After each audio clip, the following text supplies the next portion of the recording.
So, what is the golden buzzer of leadership?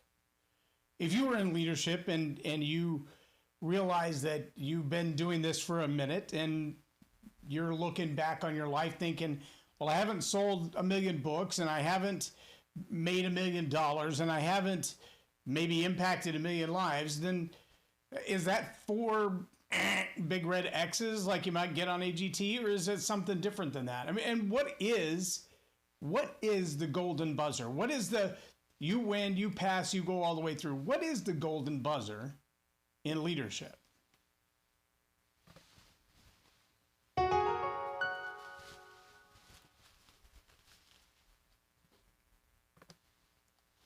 I'm J Loren Norris with Leading Leaders Podcast.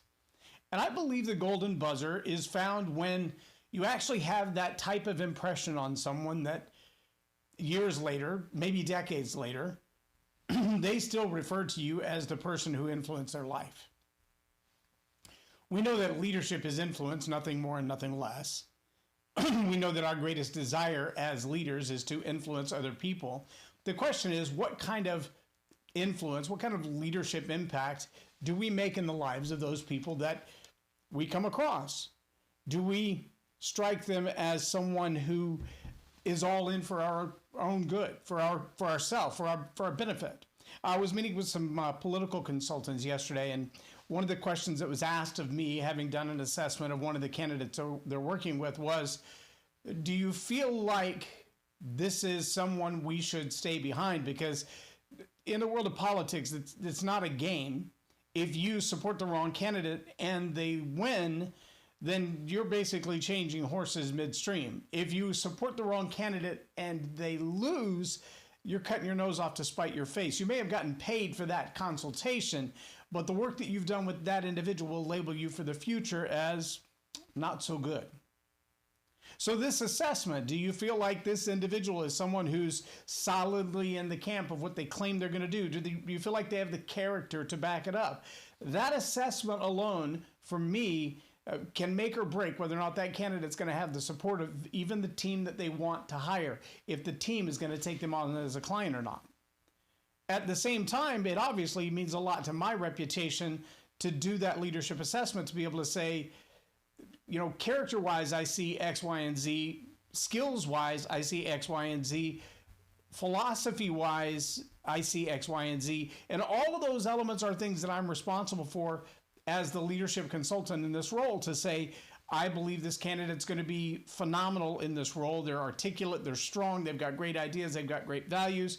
Or, yeah, I don't think so. I think there's some hidden crevices there that we're not familiar with yet. And any one of those can be a pitfall.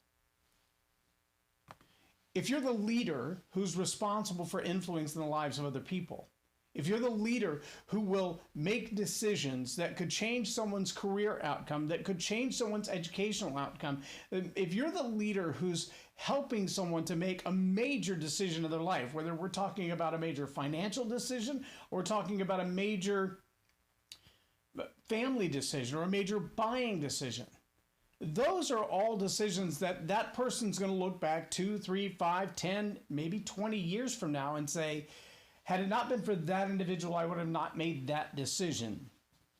Now, those can be great decisions and those can be bad decisions. When my wife and I, years ago, did pre-marriage counseling for young couples, I remember meeting with a couple of couples that we honestly said, I don't think this is going to work out for you, and here's why. Here are the signs that I see, even in your pre-marriage, that I believe are warning signs to come. Now, I'm not saying they can't be overcome. Trust me, if anybody had done an in-depth evaluation of my wife and I before we got married, they would have said, you two need to run as far from each other as you possibly can. We had every red flag, every marker, every sign of a disaster coming. This September will be 27 years, one marriage.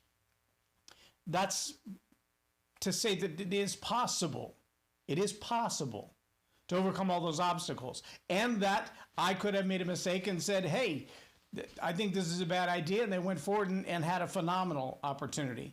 One couple we challenged with their ideas and said, this is going to cost you a lot. And 3 or 4 years later, we got an email from them and said, hey, we're now in the mission field, And had you not put us through such a ringer in our pre-marriage counseling, we wouldn't have made it as far as we have. But all of the obstacles we've faced have made us stronger to do what together we're called to do. That's pretty good in my book. That says we did our job. As a leader, I think what we want is that callback, if you will. 2 years from now, 5 years from now, 10 years from now, when somebody says, because of you, I made decisions in my life that changed the direction of my life, and I would have not been where I am today if it wasn't for you. If you listen to John Maxwell, he gives credit to a lot of people. John Wooten is one of those. He talks about Coach on a regular basis as someone who spoke into his life and boxed his ears and told him when he was wrong. He also talks about the people who've co-authored books with him. And it's phenomenal when you hear a leader of that magnitude look back to those who helped him to get to where he is, who helped shape the person that he is. So what's the golden buzzer in your life?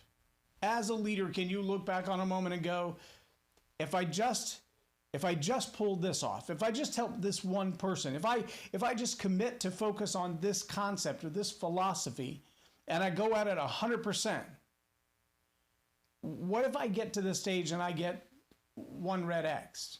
Do I give up then? What about the second red X? Do I give up then?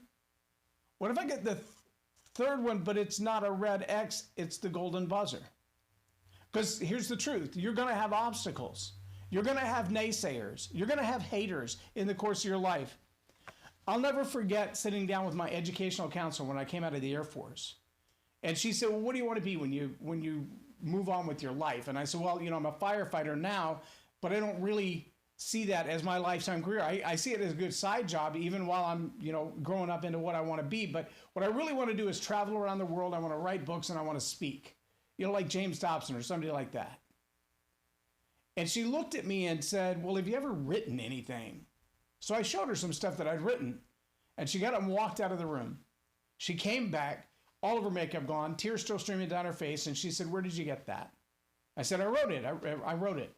She said, well, I understand you articulated the ideas and you did that pretty well, but when do you come up with the concepts? Is that something James Dobson would say? And I said, oh, no, James Dobson would never say what I wrote there. He doesn't completely agree with it. She said, well, then where did you get it? I said, it's mine. It's my original thought, my original ideas.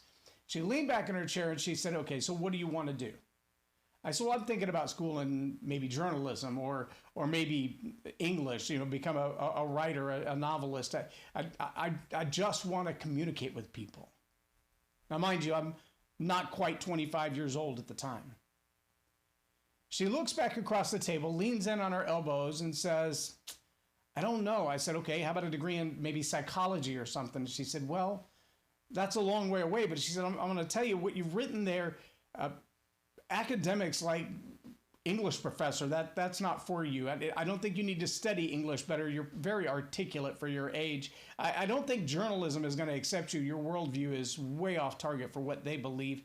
And as far as psychology, I mean, I guess you could, but I don't know that psychotherapist is the field that you want to be in.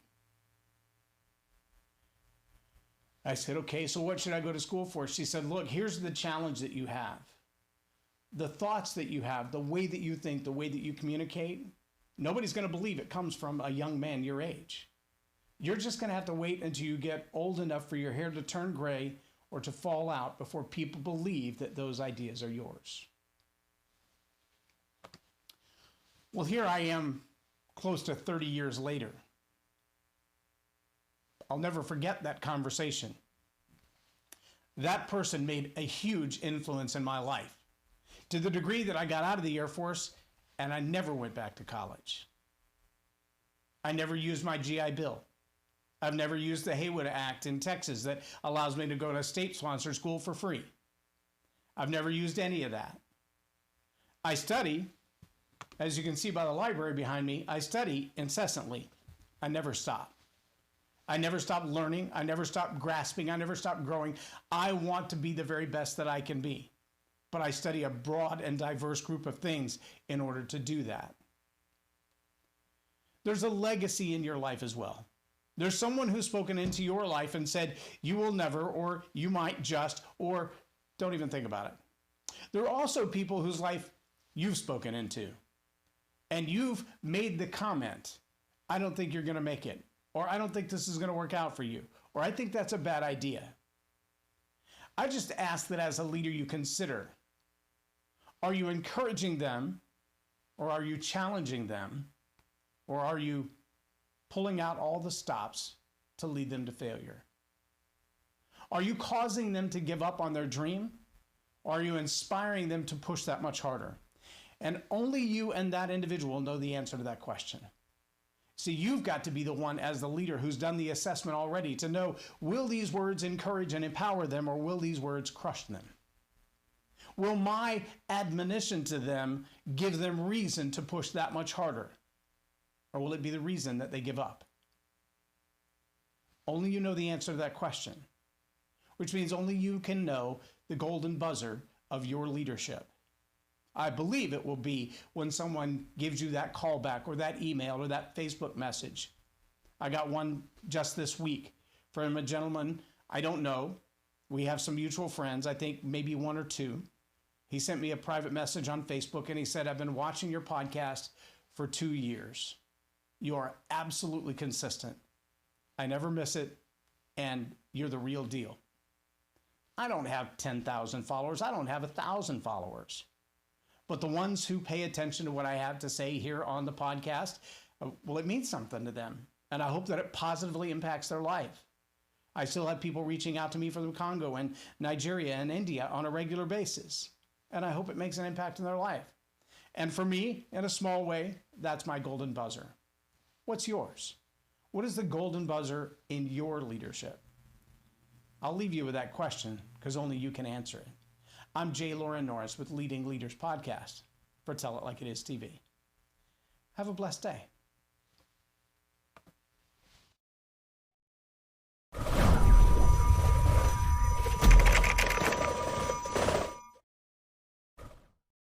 Subscribe now for our extensive video library of leadership lessons promoting faith, family, and freedom.